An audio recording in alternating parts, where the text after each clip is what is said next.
time is 4 o'clock. We bring to you the news around Africa.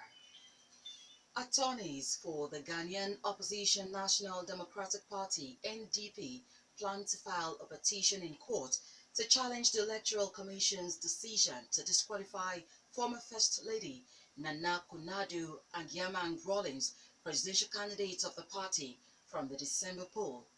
Mohammed Frimpong, General Secretary for the NDP, says the disqualification appears politically motivated to ensure the former First Lady doesn't pose any threat to incumbent President John Dramani Mahama of the ruling National Democratic Congress (NDC).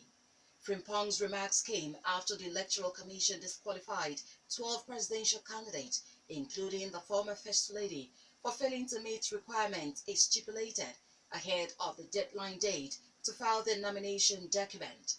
The presidential candidates who are qualified to participate in the elections include Mahama, Nana Addo Dankwa Akufo-Addo of the New Patriotic Party (NPP), Ivo Kobina Greenstreet of the Convention People's Party (CPP), and independent candidate Jacob Osei Yeboah.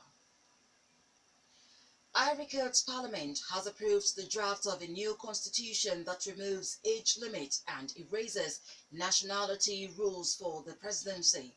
Backed by President Alassane Ouattara, the text scraps the requirement that both parents of presidential candidates must be native-born Ivorians. The clause barred Mr. Ouattara himself from running for the post in the past. A maximum age of 75 for candidates was also removed. Other provisions and revisions included the creation of the post of Vice President and the Senate, a third of whose members will be nominated by the President.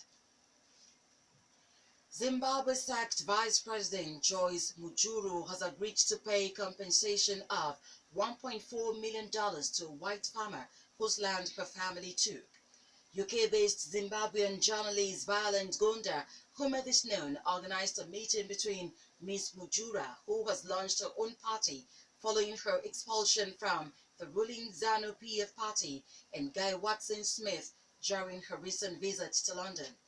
Back in 2000, Ms. Gonda explained that Mrs. Mujuru's late husband, Army General Solomon Mujuru, had taken advantage of the controversial land reform program to take over Mr. Watson-Smith's farm. Mr. Watson-Smith, who traveled from Nice to France to meet Ms. Mujura, was one of the biggest tobacco producers in Zimbabwe at the time.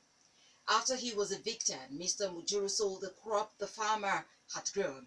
Mrs. Mujuru agreed to pay back $1.4 million that Mr. Watson-Smith lost from the crops, animals, and equipment, but said she could not return the land because it was now owned by the state, according to Ms. Gonda. Burundi lawmakers have voted to withdraw from the International Criminal Court, endorsing a decision taken by the cabinet last week to cut ties with the Hague-based court. The vote comes 6 months after the court's prosecutor, Fatou Bensouda, said she would investigate violence in the country. Political turmoil began in April 2015 after President Pierre Nkurunziza began his bid for a third term. Since then, more than 400 people have been killed in unrest and more than 200,000 have fled their homes. South Sudan's President Salva Kiir has made a public appearance hours after rumors spread that he was ill and had flown to Germany for treatment. The government dismissed the rumors, and in a video posted by online publication The National Courier on its Facebook page, saying it was not dead.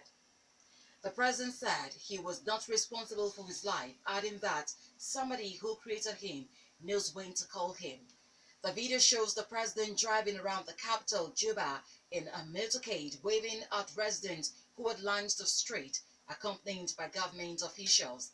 The National Courier says the video was sourced from the Presidential Press Service. That was Africa Today. I am Agemerio O. I. Hinan. Good afternoon.